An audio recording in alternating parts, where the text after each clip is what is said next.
It's Thursday night in Lexington, Kentucky, and Savannah Spurlock is ready to let her hair down. It's her first night out in months, and she wants to have some fun. She's having a great time hugging everyone in the bar and making new friends.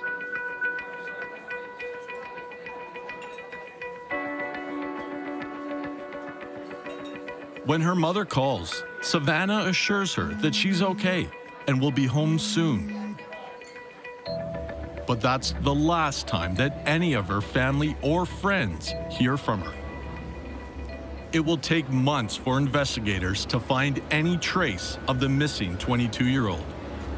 But will it be too late to find out what really happened to Savannah Spurlock?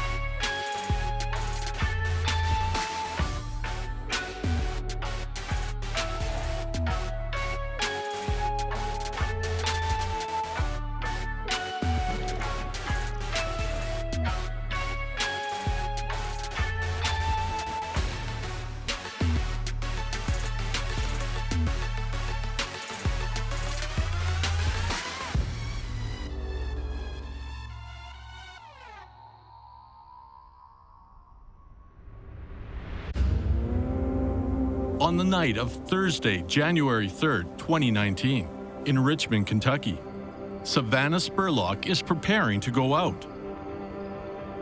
Well, Savannah, she did like to enjoy herself. That wasn't something that was not typical for Savannah, was to go out, but it was the timing of the situation. She had just given birth. You know, I didn't expect her to be out that night. Not that, you know, she's wrong for doing it. I just didn't expect her to be out. Ellen Spurlock knows how difficult things have been for her 22-year-old daughter. It's not easy being a single mother of 4. Savannah is facing several challenges in her life, leaving her feeling somewhat overwhelmed. This evening, she calls a few friends to see if they're up to help her let off some steam. When the first is unable to join her, she, like always, persists, eventually having her friend Jocelyn to accompany her. That night, I actually had 2 of her kids with me. I watched them, so I didn't know Savannah was going out to go like party or anything. At approximately 9 p.m., Savannah borrows her mother's car.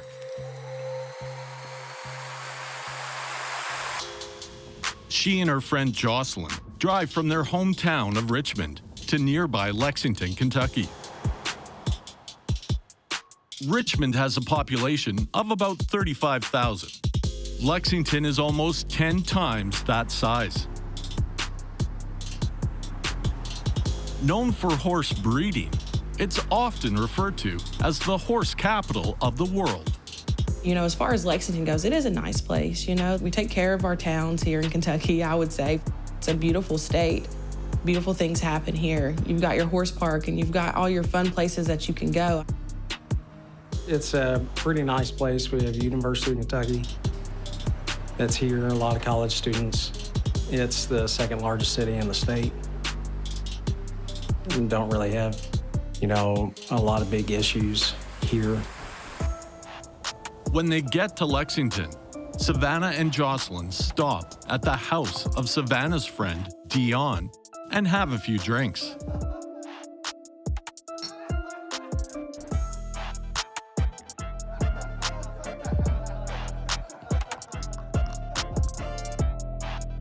Savannah wants to go to a bar, but doesn't want to drive because she's had some recent trouble for driving under the influence.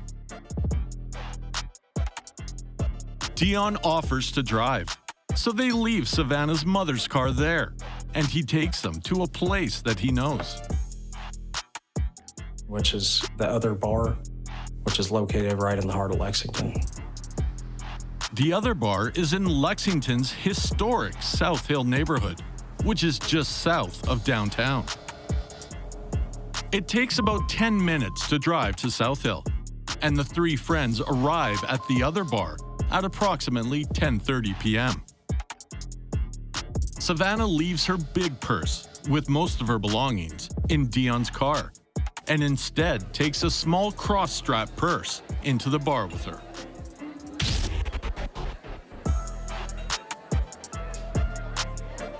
It appears that, when talking to her friends and talking to the guys, that she's the life of a party. And she wanted to, I think, make the most of, her night out of the house and kind of away from, the kids. And Mom allowed her to take the car, kind of enjoy the night out, and that's what she did.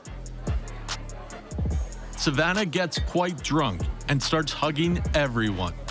She also wanders around the bar, talking to several men.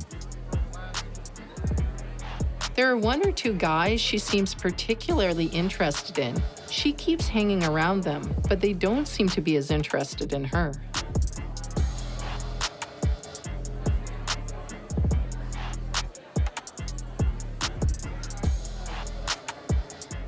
Eventually, Dion tells Savannah that he has to go because he has an early appointment the next morning. Savannah is having too much fun and doesn't want to leave. Jocelyn tells him that they can figure out how to get back to his place and Savannah's mom's car later. He says goodbye and leaves.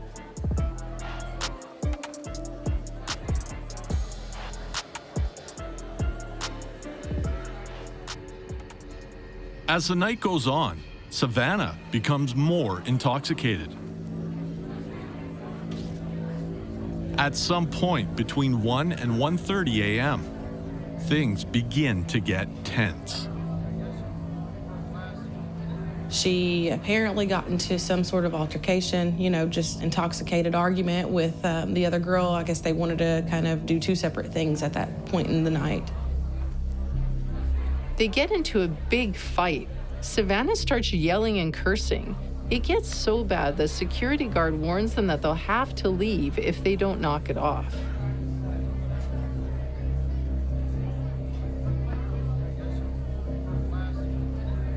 Jocelyn decides it's time to go, but Savannah is insisting on staying until 2:30 when the bar closes. Unable to reason with her friend, Jocelyn walks out the door, leaving Savannah at the bar alone.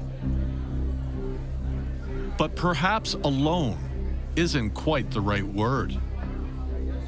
She found herself wanting to stay out a little later, found some people that were willing to, have fun and hang out, and chose the wrong people.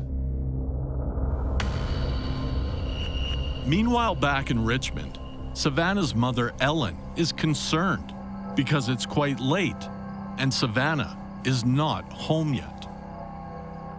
She calls her daughter's cell phone, but Savannah doesn't want to talk and she hangs up on her mother.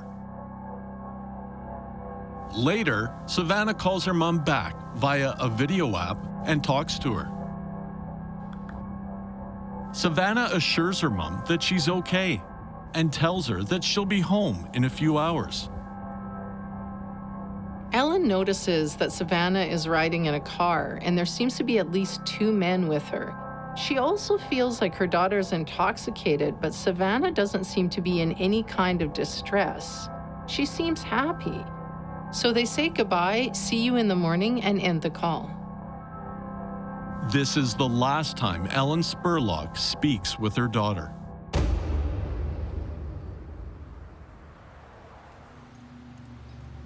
Savannah does not return home that night or the next morning. Her mom calls me in the middle of the night and says, "Hey, have you spoken to Savannah?" And she's kind of like in a panic because she has her mom's car and this is not like Savannah, it's not answer the phone. And from that moment, we knew something was kind of off because I was calling, her mom was calling. When her phone goes out of service at 8:30 a.m., friends and family become even more concerned. I'm starting to tear up. I'm starting to feel lots of emotion. I'm worried, anxiety, because I knew that this was not Savannah. I call 911 and I say, "Hey, I am Savannah Spurlock's best friend. We're from Told him our hometown and, sort of the situation. We haven't heard from her. She went out apparently. She has her mom's car. I need to make sure that she's okay. And so I talked to the dispatcher and I'm telling them, like, can we file a missing persons report? Like, I don't know what I can do in this situation, but this isn't right. Savannah's mom, Ellen, files a missing persons report with the police. She also reports her car stolen. Police put out a BOLO/ATL, which means be on the lookout or attempt to locate, for both Savannah and the vehicle. At 9:15 p.m. on Saturday, January 5th, police inform Ellen that her car has been located on Woodview Drive in Lexington. The car contains no clue as to Savannah's whereabouts, just a large bottle of alcohol visible through the windows. The car is parked legally in front of a house where an older couple live, but they don't know anything about it or about Savannah. Police tell Ellen she can come pick up her car. She immediately drops the stolen vehicle charges. Finding the car seems like a positive sign at first, but then again, the fact that it's abandoned is also ominous. If she simply wanted to party, why didn't she take her car or at least the giant bottle of alcohol? Friends and family don't believe that Savannah would ever willingly abandon her children. She was all about her kids. She absolutely loved them. She just adored her children, and they loved her so, so much. If you've seen Savannah, you've seen them. Afraid that something terrible has happened, those closest to her keep asking, where is Savannah Spurlock?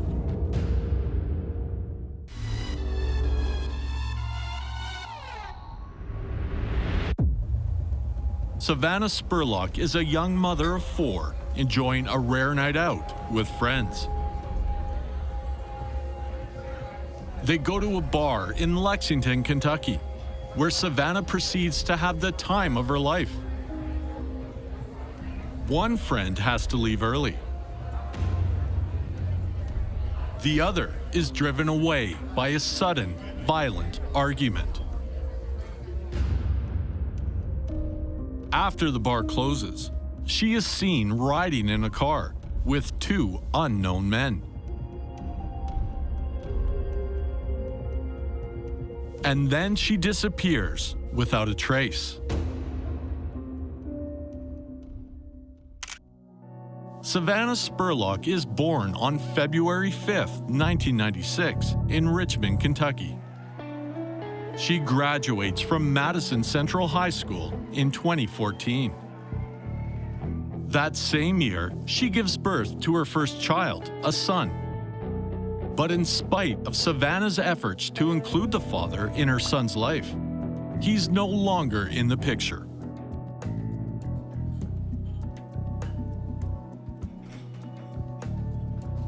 After becoming romantically involved with a man named Shaquille Smith, Savannah gives birth to a second child, another boy. This father seems like he wants to be involved in his son's life. The couple are together for 3 years until they break up in March of 2018.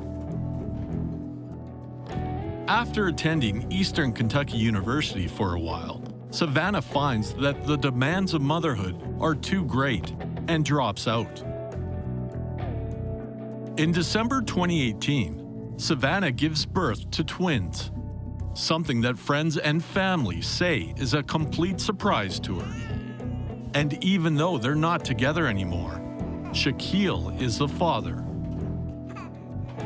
He takes over as primary caregiver for his kids, but only temporarily after an incident lands Savannah in trouble.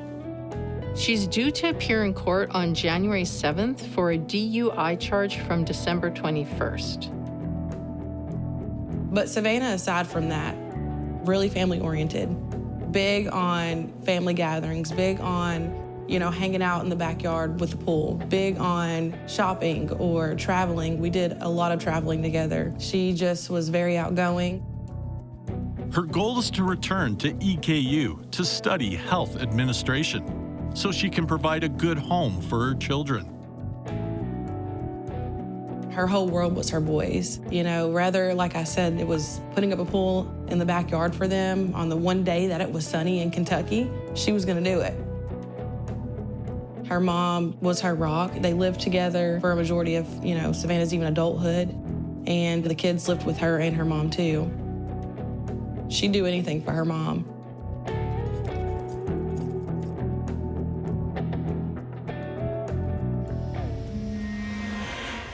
But now, Savannah's missing. I'm Sergeant Casey Scott with the Richmond Police Department. Currently, I'm a patrol supervisor. By the time in 2019, I was the lead detective on the case. Originally, Ellen Spurlock, Savannah Spurlock's mom, had reached out to Lexington Police after she didn't show up at home. Lexington Police referred her to the Richmond Police Department since that's where Savannah actually lived. Richmond is the county that's south of Lexington. While investigators checked all of the detention centers and hospitals for Savannah, her friends spread the word that she is missing. The entire community waits with bated breath to hear from Savannah, but nothing is coming. 2 days pass, and they hand out flyers, with friends banding together to ask for help in finding Savannah. We attempted to review security footage from the bar. After watching the footage, we were able to determine that she left the bar that night and went across the street over into a parking garage. The footage shows Savannah walking with 2 men, a white man slightly ahead and a black man beside her, on whom she appears to be leaning. The parking garage is owned by UK Good Samaritan Hospital. And that's where we went in and reviewed that footage and captured a screenshot that we ultimately placed on the news the following morning. A camera in the parking garage shows a 3rd man, also black.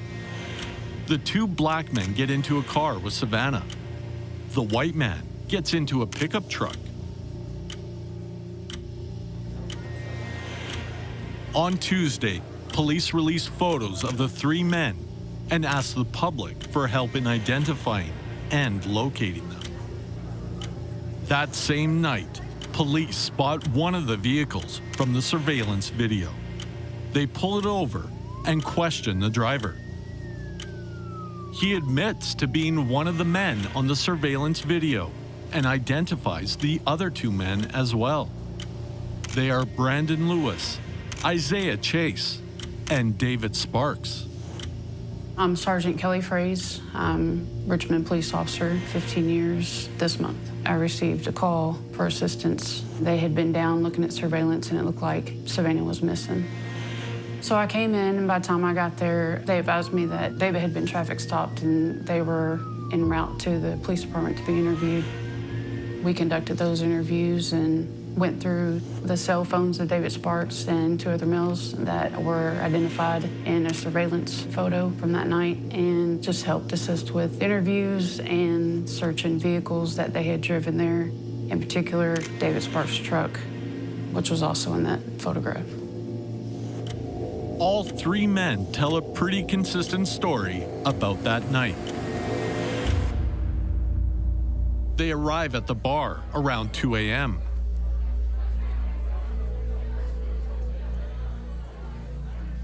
That's when we first met Savannah.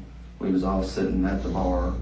It was me, Brandon in the middle, and Isaiah on the very end. She just kind of comes up from behind Brandon, wraps her arms around him. Did she know him from before? No, she's never met us at all.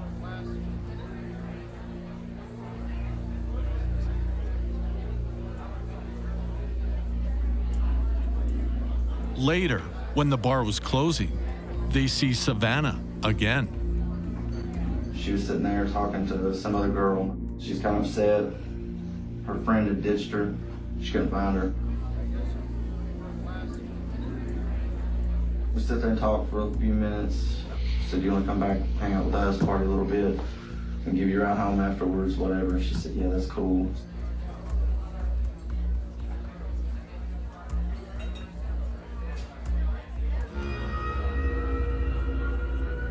So originally they were at the other bar, which is right in the heart of Lexington. Garrett County, you have to go south, pass through another county, which is Jessamine. So it's a good 20, 30 miles or so to David Sparks' residence there in Garrett County in Lancaster. Once there, they continued drinking and partying for a while.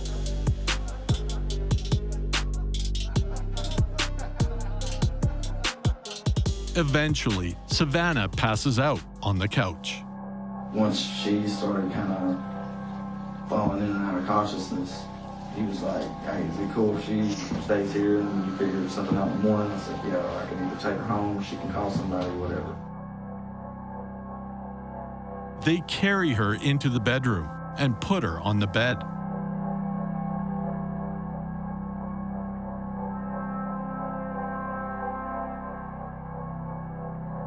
They hung out for another 15, 20 minutes, something like that.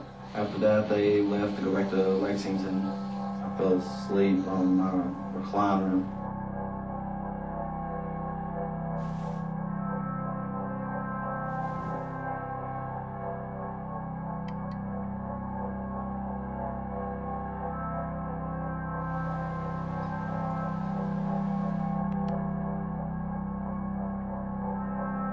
About 9:30, she woke me up, asking what the address was, so I gave it to her.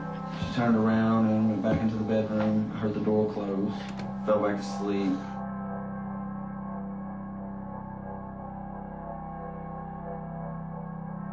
I woke back up at 11:30ish. I got up and she wasn't there. My door was unlocked and she's gone. He was going to allow us to go to the house and gave us the key. And we decided, you know, what if something does come of this? Might as well write a search warrant for it. So we went there and executed the very first search warrant.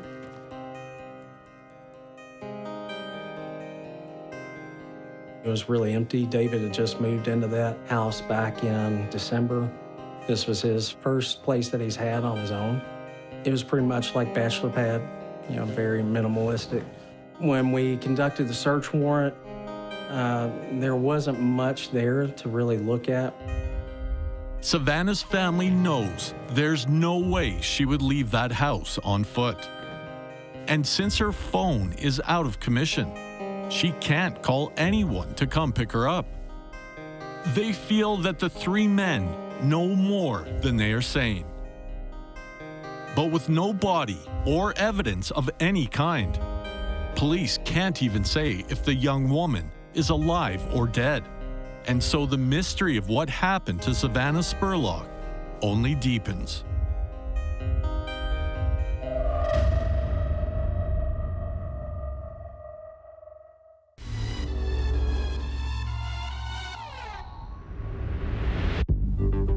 After a night out in Lexington, Kentucky, 22-year-old mother of four, Savannah Spurlock, goes missing.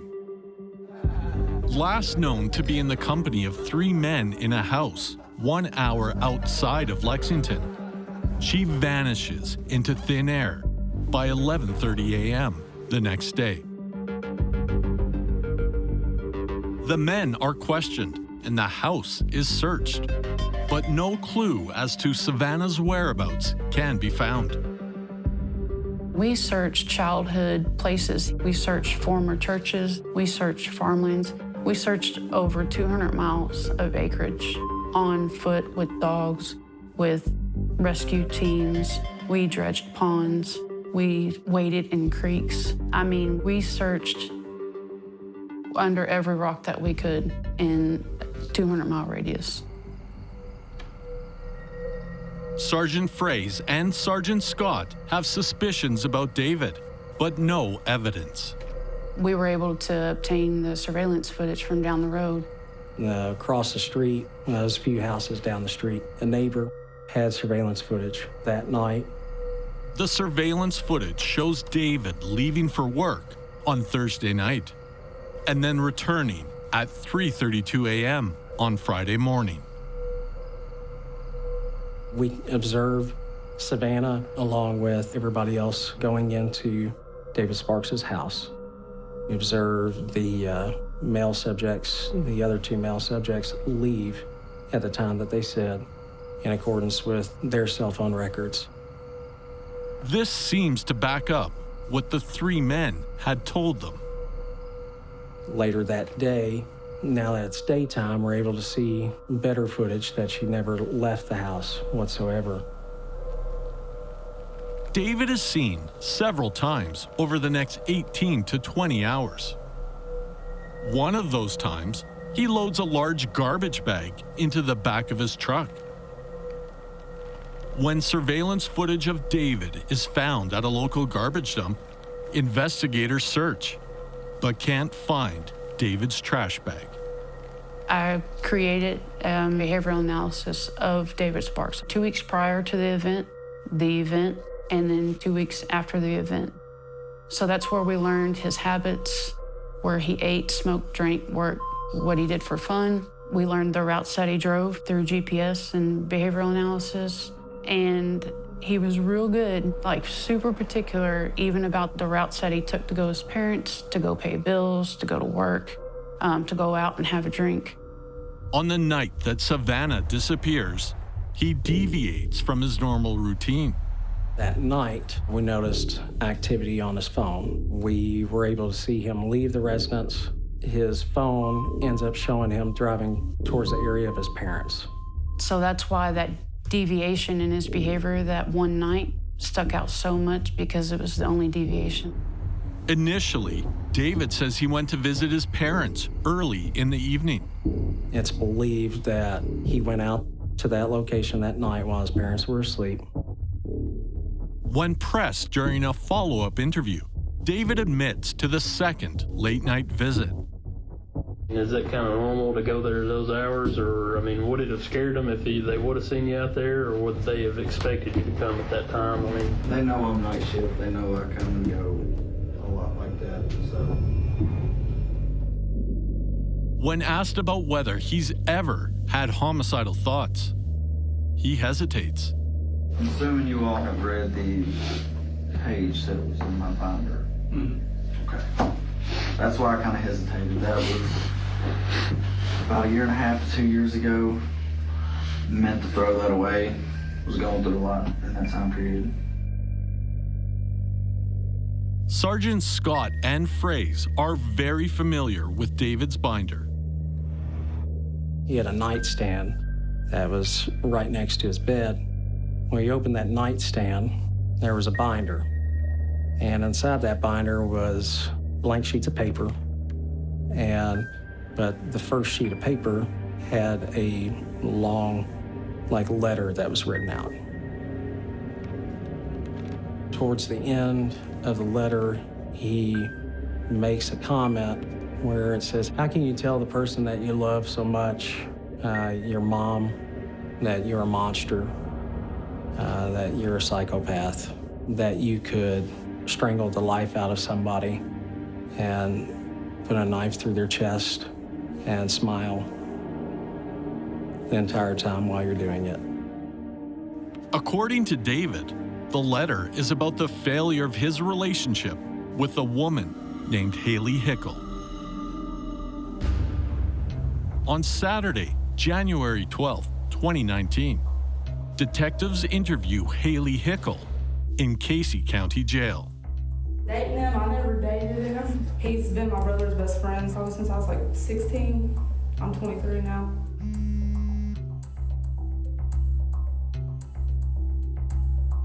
He's always been a good dude. He's always come to my rescue when I needed him. He's a good dude, for real. He's never really got angry with me. I mean, I've broke his heart 10,000 times and he still comes back the same way. Like everyone else, she describes David as a nice guy, a big teddy bear who would never do anything wrong. But something isn't adding up.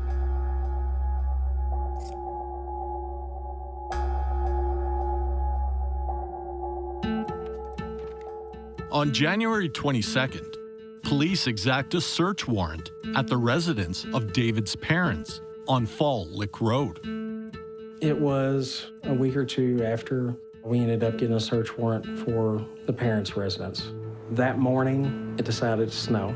The entire area of Garrett County was covered. We arrived at the residence, and we had a large group that searched not only the parents' residence and the yards and stuff, but we also searched the land that surrounds it.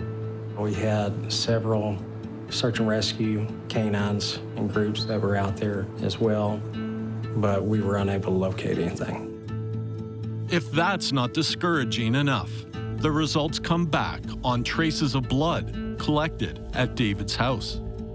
It's not a match for Savannah Spurlock and is likely from previous tenants of the house. As time moves on and with no answers, Savannah's mom describes her life as a nightmare. Everything reminds her of Savannah, and her grandchildren don't even know where their mother is. And I had to be the one to have those personal talks. You know, it's been 2 weeks, it's been 2 months. How you feeling? What are you thinking? Like, we found this, and it's not looking great.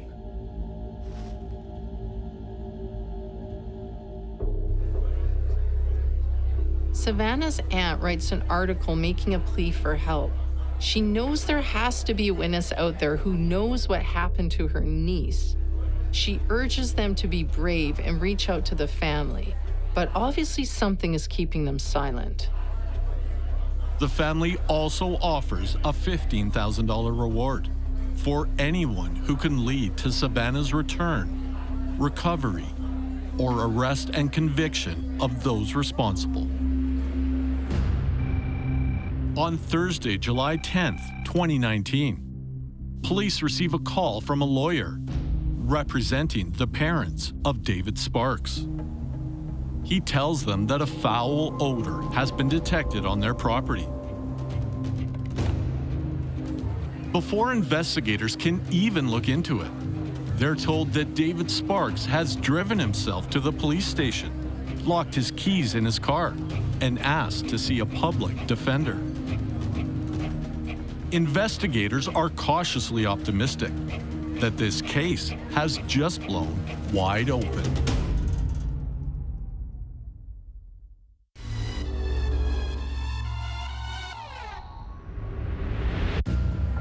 Savannah Spurlock has been missing for 6 months after a night of partying in Lexington, Kentucky.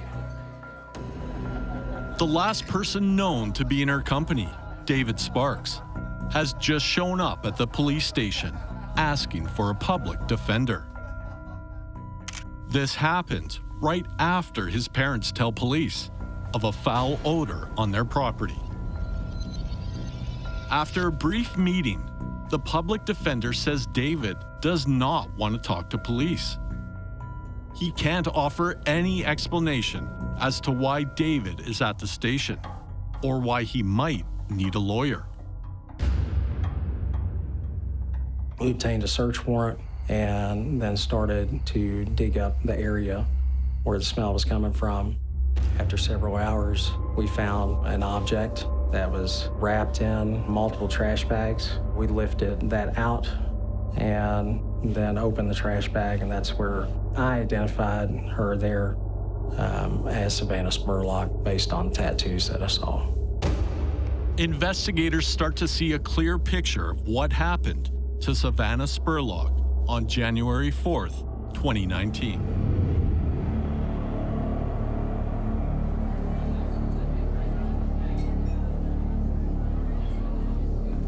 Savannah meets David Sparks and his 2 friends at the other bar and enjoys partying with them. At 2:30 a.m. when the bar closes, Savannah agrees to go back to David's house and continue the party there. They drink more and Savannah dances and flirts with them. Photographs found on a cell phone show Savannah flashing her breasts and engaging in flirtatious contact with the men, much more than either of the guys admitted to.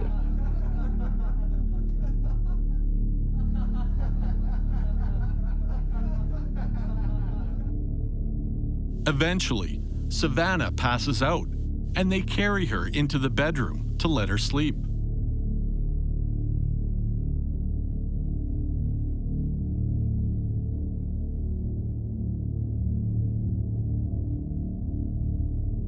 David exhibits weird behavior in front of his friends. He stands over top of Savannah, exposes himself, and says he wishes that she were still awake. He slaps her naked buttocks to try to get her to wake up. A photo of this is found on the phone.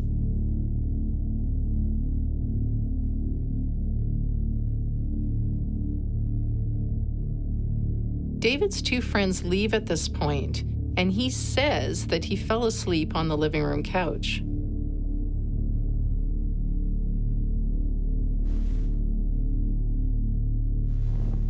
But something else happens that David won't talk about. And the end result is that Savannah is dead.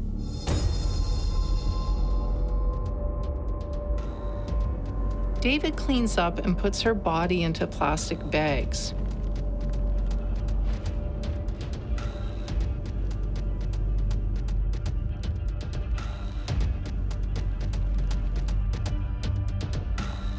He takes his area rug, maybe to help conceal the body, or maybe because he's afraid there's evidence on it, and loads everything into his vehicle.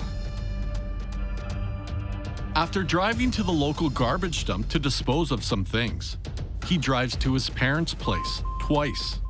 The second time, late at night. The mud and stuff that was on his truck was likely from when he was able to dig a grave and bury her.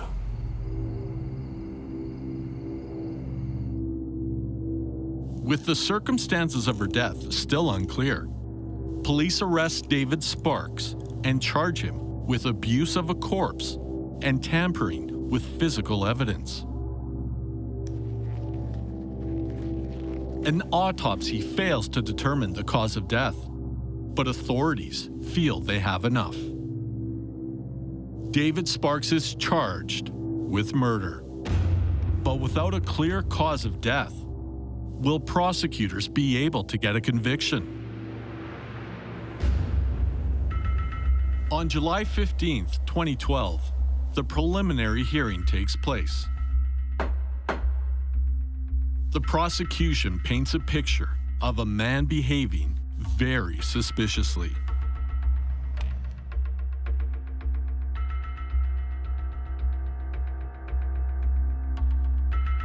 Investigators testified that during the initial search of the Spark home, a gray area rug was present. A rug that's very similar to the one found with Savannah's body. They show that shortly after Savannah's disappearance, David texted his sister to ask where she bought the rug because he wanted to get another. Receipts and surveillance footage show that just before 10:30 p.m. on Friday, January 4th, David leaves his house and drives to a local big box store where he buys a rug. The prosecution also shows that black trash bags and tape found in David's home are consistent with the ones used to bind Savannah.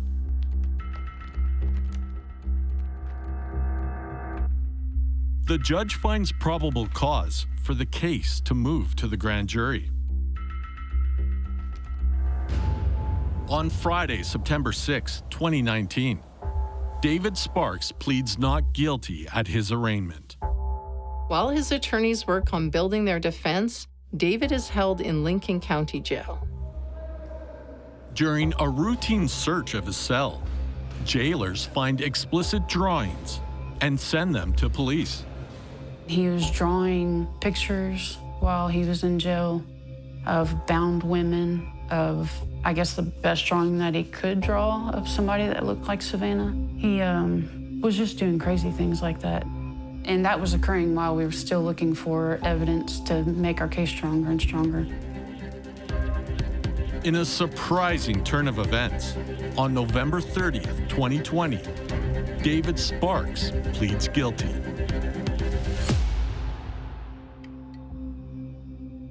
Sparks' statement reads, "During the early morning hours of January 4th, 2019, the defendant, acting alone, intentionally caused the death of Savannah Spurlock."